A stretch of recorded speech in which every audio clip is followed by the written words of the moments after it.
हुज़ूर नबी रहमत सल्लल्लाहु तआला अलैहि वसल्लम ने इरशाद फरमाया कि ਜਦੋਂ ਬੰਦਾ बीमार ਹੁੰਦਾ है तो अल्लाह तबारक व तआला उसके कोल दो फरिश्तियां नूं भेजदा है। फरिश्तियां नूं हुक्म हुंदा है कि जाओ और मेरे बंदे दे कोल जाके बैठ जाओ। इस बीमार दे कोलों जिहड़े लोग मिजाज पुरसी वास्ते आन, तुसीं ये नोट करना है कि उन्हां नूं जवाब की देंदा है।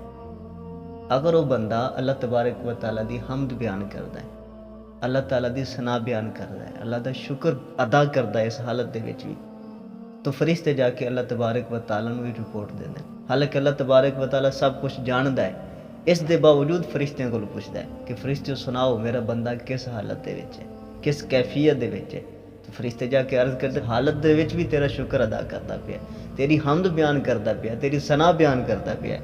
तो अल्लाह तबारक व तआला फरमांदा है कि फरिश्ते गवाह हो जाओ कि अगर मेरे इस बंदे नूं इस हालत दे विच मौत आ गई तो मैं इसनूं जन्नत विच दाखिल कर देंगा, और अगर ये सेहतयाब हो गया तो इस दे गोश्त दे इस तो बेहतर इसनूं गोश्त अता करांगा और इस दे गुनाहां नूं भी ख़त्म कर देंगा।